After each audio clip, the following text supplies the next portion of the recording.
Talofa lava, this is Pacific Waves from RNZ Pacific. I'm Susana Suisuki. Coming up. Hopefully in the future there's a lot less people who have the same experience as me. Samoan Australian tennis star Destanee Aiava resigns and calls out online abuse. Also, this is a really bad look for New Zealand because it goes against what pretty much all the other countries are working for. A new poll shows most New Zealanders want bottom trawling banned. And we talk business in our new Tradewinds segment. Australian-Samoan tennis player Destanee Aiava says she wants better protection from online abuse for athletes. Miss Aiava announced her retirement from tennis over the weekend, and while doing so, called out what she says is a racist and hostile culture within the sport. Koroi Hawkins has more. The 25-year-old called out online trolls while also claiming the sport had a culture that's racist, misogynistic, homophobic and hostile to anyone who doesn't fit the mould. She told the ABC it's just not good enough. There's always something that can be done and can be improved on. But yeah, I feel like maybe sometimes their priorities maybe aren't the players, and sometimes it's, making more money in the Grand Slams to, better each year and year. But there definitely shouldn't be, more stories like mine. I feel like hopefully in the future there's a lot less people who have the same experience as me. Ms. Aiava last played at the Australian Open, where she was knocked out with Madison Inglis in the first round of the women's doubles. Deciding to pull the curtains on a professional career that's lasted a decade, she says she hopes her stand encourages more players to speak out about their experiences in the sport. Yeah, of course, I feel like it's something that needs to happen more often, but I know that a lot of players and other sports people are scared to speak out, probably out of fear of getting in trouble, or they don't want to damage their image. But for me personally, I've always been wanting to be authentic and speak out and always stand up for myself. That's what I've been taught as a little girl from my family, and I will never stop doing that. In announcing her retirement, Destanee Aiava also described tennis as a toxic ex-boyfriend, something she needed to get rid of. ABC News Breakfast asked her if she could ever love the sport again. Personally, when I was assessing my entire career, I feel like the only time I actually enjoyed this sport was probably in my actual first tennis lesson, or when I was a very little girl just starting out before it became competitive. And then obviously when it turns into a job, I feel like I started to lose any sort of passion for it. And but I quickly noticed that it wasn't for me, and I'm a very different person. I love doing things that are creative, and so I would love to I'm excited for my next chapter. RNZ Pacific has reached out to Tennis Australia for comment. Staying with Destanee Aiava's story, I spoke with Samoa's first pro-women's tennis player, Steffi Carruthers-Thompson, who was the first Pacific woman to win a professional title in the International Tennis Federation. And I began by asking her what she thought of Destanee Aiava's resignation announced online. It's a shock. I would say it's a bit shocking, and it's actually very sad. For tennis Samoa in general, but also just for women's tennis also, and Pacific Island players, because I've been in a similar situation also when I was playing, but I'm more sad and I feel for Destanee more than anything else, because we're all humans, and this shouldn't be the case when at a young age and a dedicated tennis player. It should be, every little achievement should be applauded, acknowledged, and us here in Samoa, I lead our junior program here, but that's encouraging for our children, and that's inspiring for them as well. And I try and say, look, this is she's one of us as well, and this is what we want to aim for, and you guys are training for, especially our national squad. and to show them that it's possible. But with treatment and like I said, I felt it before when I was on tour. I've had messages and comments, people betting. I know that the ITF or like the tennis organizers are trying their best to see how they can avoid this or try and fix this problem, but it's still going around. Obviously, it's still going around, and it's sad that someone so close to home and someone that we know of is it's impacted something that she loves, which is tennis, and she's good at and has dedicated her life to. So it's the things that people don't see. That, like, yes, it's easy to judge if she doesn't win a match, or it's easy to assume certain things, but they don't see the other side, which is like she's dedicated her whole life. I know what it's like too, because I did so myself when I was playing, and it's everything. And all we need is a bit of support and encouragement, but definitely not the treatment that I feel like Destanee has gone through time and time again. So yeah, I feel for her, and I really didn't think it would come to this stage, and hopefully I can chat with her again and try and get her out there. But she's young. She's been an inspiration to a lot of our players and our Samoan people, Pacific Islanders. And yeah, hopefully we'll see her around if it's not playing, somewhere. But she's a great young player, young Pacific person, woman. And yeah, I hope that all the best to her and wherever she goes. And I hope that this will bring to light the topic. Obviously, is what she has brought up, and hopefully some improvements in areas, and hopefully we can see some solutions to what's going on, because this sport of tennis, I understand there's a lot to it.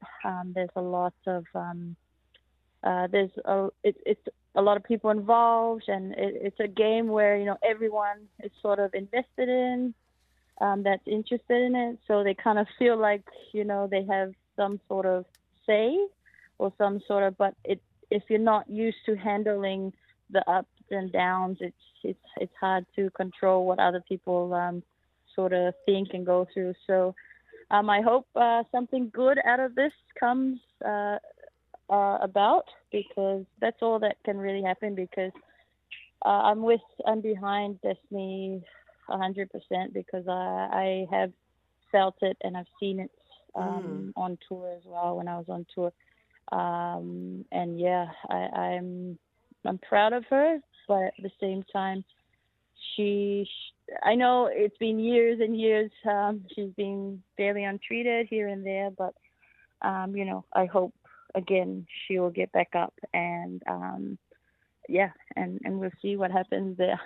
And just thinking back to your days of playing pro tennis, did you ever speak up about the treatment that you were experiencing yourself? So I did to the officials. I actually didn't really share it with many people.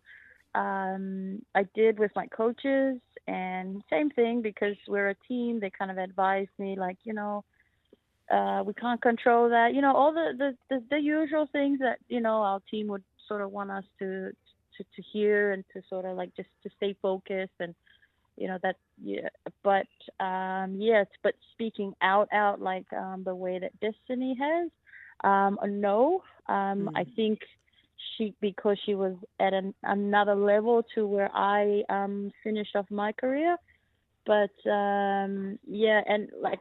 but I might have just felt a bit of what she was going through, right. And that's why I said I sort of know what she's feeling. But I'm pretty sure if I kept going and kept playing, and I got to where she got, and it could have been more. So I can't speak for her, but I have felt that treatment, and I've spoken to officials, and I've shown them messages. I've shown them, it's basically messages, and then like just having people say certain things and certain treatments. But like I said, those are just my brief experiences, and so I know for a fact exactly what she's talking about, and I feel for her, and yeah. So did the officials do anything about your concerns? So they say they put it through to the big boss, whoever the big bosses are, and they get back to us. You know, the usual, and they're trying to resolve it too, and they but I don't have any data to state that like it's improving, it's not improving, so I don't know that side of it, but from my experiences when I have spoken to the officials, and then also to the big bosses, it's been the same answer. It's like, we hear you, we're apology, and then like they're looking into it, and they'll let us know, what they find and things like this. But that's just, again, that's just my experience when I was playing on the Pro Tour. Yeah. Just to confirm, you experienced racial abuse and misogyny. Yes. All the things Yes. that Destanee had experienced herself. Yes. Yeah. And like I said, Destanee was at another level, and I'm pretty sure if I kept going myself, because I was going the same pathway, playing the 15s, 25s, and like going higher. But so imagine that I was playing in the 25s, the 50Ks, and getting this kind of message. So I can't imagine what she was getting at Grand Slams and like in higher tournaments. Yeah. I have had messages. I think I've deleted them now, but I've had screenshot messages about just very similar. Like I've seen her posts, and I've seen her stories about that, and exactly very similar. What do you think should be done going forward in terms of improving the culture of tennis? I just know that it's always going to be around. We can't control a lot of that goes on. I understand that we can't. But so I was aware of that ahead of time. You know what I mean? Like, just like Serena and them, they know it's out there, but it's like, okay, it's noise to them. But that pushes us to be better, but shouldn't happen. It's like another hurdle for us, although we have plenty of hurdles along the way. But I think going forward on how this could be addressed, and maybe I don't have the exact solution, but it would be good to have her, because these are situations that have been stacked up, like she had this tournament, and then another tournament, and then it's sort of like, it's just, now she's just had enough of it, so why wasn't it addressed and cleared and sort of like solved, so when she goes to the next one, it's not the same thing? Because it has happened to me, where it's like, how is it happening to almost every tournament we're going to? So are we not addressing it enough? I don't know. Maybe we could, at the time, sort of have that awareness, because the more we put it out there, the more, because I feel like she's been putting it out there a little bit, but now it's just come as a bang. You know what I mean? So that's like a build up.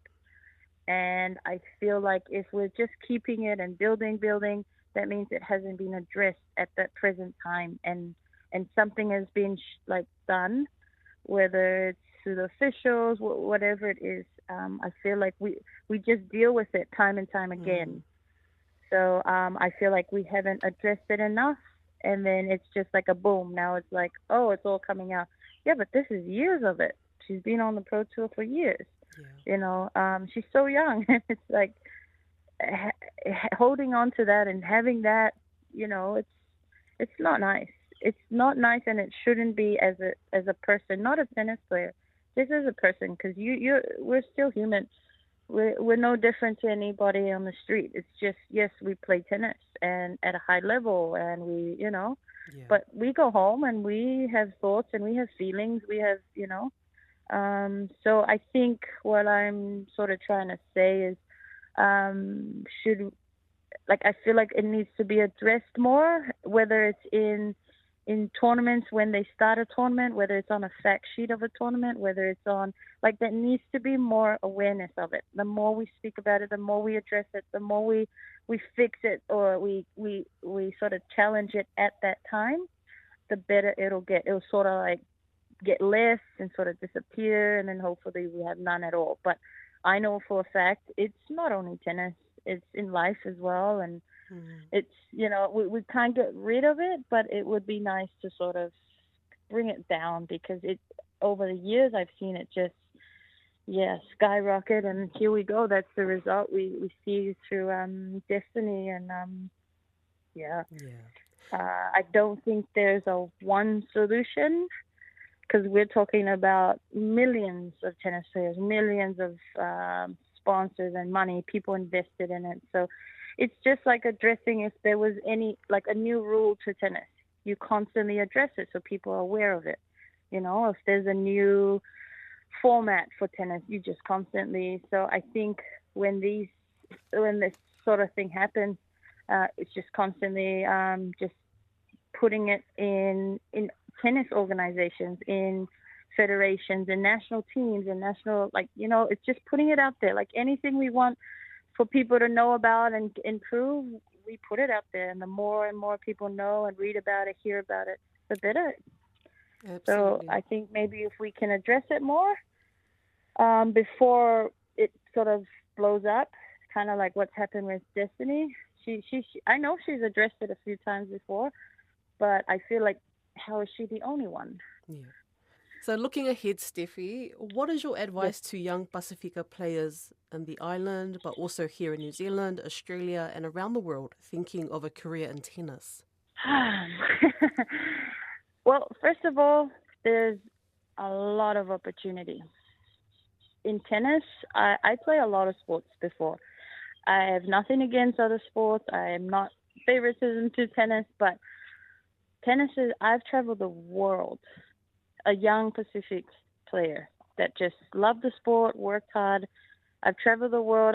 I've experienced so much. I've got experience of like a 50-year-old, 60-year-old that, you know, that's just staying in Samoa, or like it's unlimited. The world out there is amazing for our people, and you just don't know what will come of it. For me, I had a goal, and I wanted to be better. I wanted to beat like people in New Zealand, and then when I was beating people in New Zealand, I wanted to go to Australia, and then the same thing. And then I was based in the U.S. You know, I always wanted to better myself.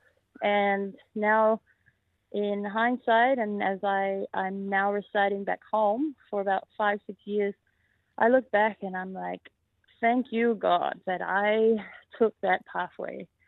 And like what I know now and what I'm passing on to the younger generation here, and how I'm helping out my family here, and church, and all the experiences that I went through, the ups and downs, the you know, traveling alone, playing alone, or with a team, like whatever it was, it really taught me a lot.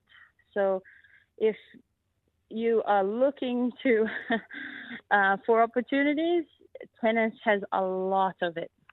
Of course, you got to put in the work. Of course, you've got to believe in yourself. You got to love the sport, but it's unlimited opportunity out there. And if people could feel the way that I feel now and have the experience that I would love for others to feel the same. And so my advice would be, just try it. You know, you try, you go out there. Like anything, starts off a bit uncomfortable, but anything is possible. I really tell my kids here, and I know they have to experience it themselves, but anything is possible. And I hope that they see that through our Pacific girls that are doing well in tennis, and even our guys. But, you know, through Abigail from P&G, through Carol Lee, through Destanee, myself, and we have a couple of upcoming Samoans, Tongans in America. And, you know, we love Samoa, we love our islands. But, man, if we can experience the world and bring it back home and mix it with our culture and our flair and It's a beautiful thing. So what I am experiencing now is all thanks to tennis. Of course, it's a village of people, of sponsors, of coaches, but like I said, I can't really describe it, but I feel like I'm in the clouds right now, how grateful I am to have gone through all those experiences, and not a lot of them are pleasant, but it's made me who I am today, and then who I am today is sort of molding the future generation of players in Samoa, and hopefully I can reach out and work more with our Pacific players, but first back home, yeah.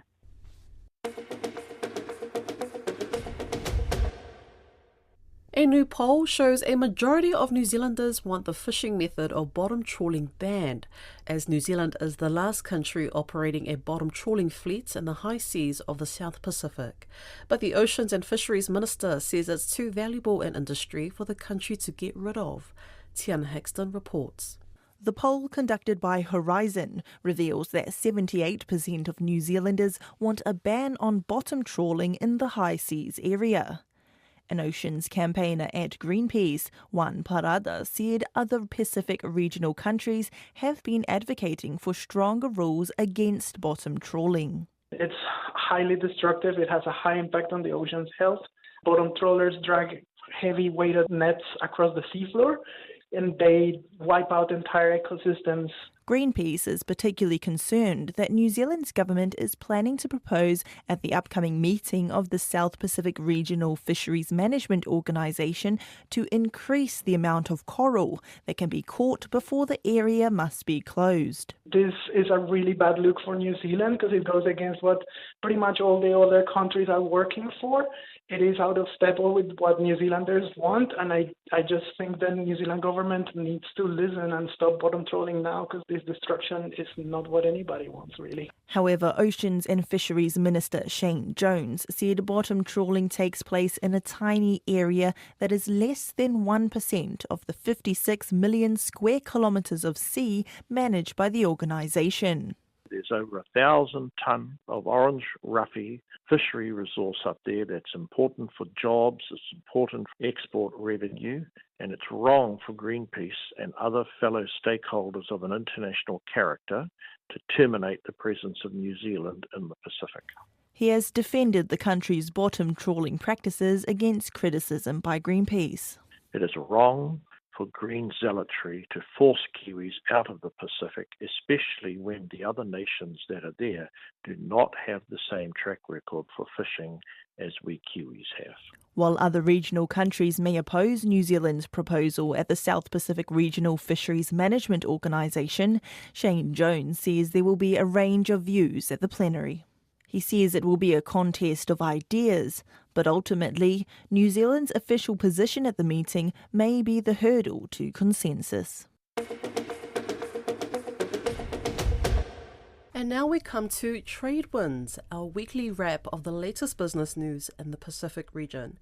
Tonight, Papua New Guinea is one step away from a money laundering blacklist, and an economist sounds the alarm on remittances.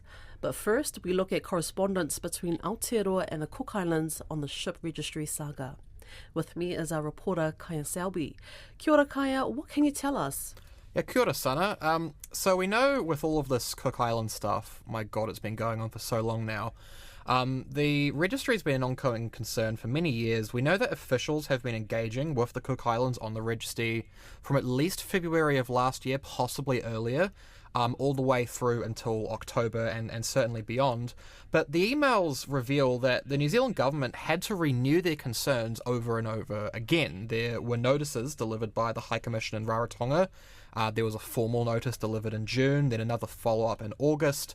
Again and again, the message in June in particular noted that sanctioned vessels were continuing to be added to the register, even after nearly 6 months of New Zealand saying, "We are deeply concerned about this," after sit-down meetings.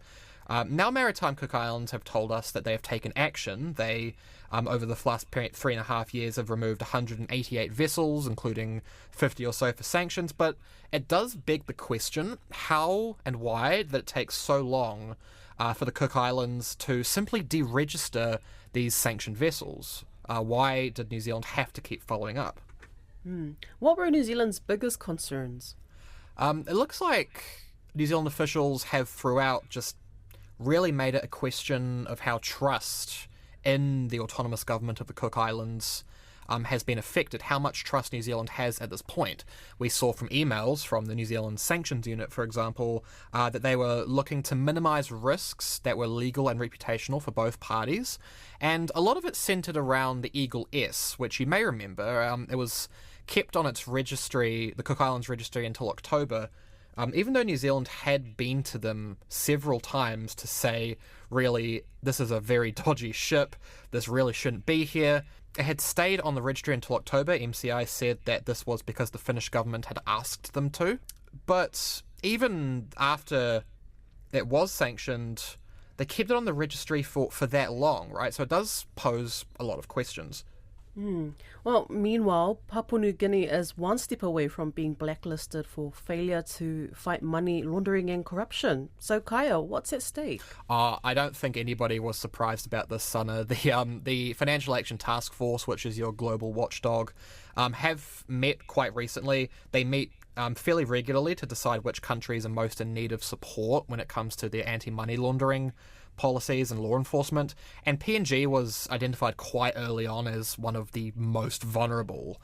The signal it sends to banks, global credit unions, investors, they are quite reactive to that signal. They don't want to be facilitators or backers of any money made from corruption or crime, right? So there's a great big red flag to the world's markets that business is risky, and many will be looking at the country and thinking, it's all a little bit too much, and so that'll affect trade and investment and big projects, your LNG projects, your mining resources projects, even remittances, right? Because banks are worried about cash that originates from PNG. So there's a lot of pressure on James Marape, the Prime Minister, and his government to get out of this mess as quickly as possible.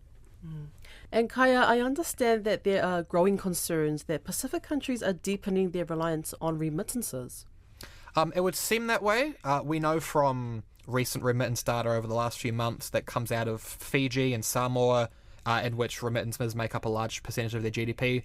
Pacific workers overseas are sending more, but what does this mean? Could it be correlated with an increase in workers actually leaving Pacific Island shores? Fiji, for example, received over $1 billion in remittances from abroad. That looks good on paper, but it's a brain drain, right? So by its nature, there are dangers because the actual work is benefiting an economy in a totally different country. If families are getting the cash, that doesn't necessarily mean anything for productivity or addressing workforce shortages, that sort of thing. This is Naren Prasad's concern. He's a director at the International Labour Organization. He says that remittances mean no development in the country. Sending so many people abroad, our businesses are looking for manpower. They are looking for people to work. I know in Fiji, businesses are complaining we don't have the skills. So we have become dependent on remittance and aid. So there's no productive capacity. So what kind of impacts do temporary worker programs have, like the ones in Australia and New Zealand? Mr. Prasad says it's a bit of a double-edged sword. On the one hand, Pacific workers can travel on the PALM scheme or the RSS scheme. They can get upskilled, they can make a lot of money. On the other hand, it could be actually harming labour shortages at specific moments, and there's a sense of an imbalance in benefits. So let's be honest. Australia and New Zealand benefit a lot from filling the labour shortages in their own countries. Pacific Island countries benefit from those remittances. But you can see that the bargaining power is not equal. In that context, the question becomes, how can the Pacific benefit more from the PALM scheme, the RSS scheme? It's definitely a topic of discussion at multilateral meetings. Think PACER Plus, think Pacific Island forums. It's safe to say this will be one of the key factors in reducing remittance dependence, assuming that this is something that Pacific governments want to do. So, watch this space. Minaka Kaya, tune in every Wednesday for Tradewinds, the business of the Pacific. That's Pacific Waves for today. For all episodes, head over to rnz.co.nz/Pacific. We're also on Spotify, Apple and iHeartRadio. From myself and the RNZ Pacific team, tō whā, soifua.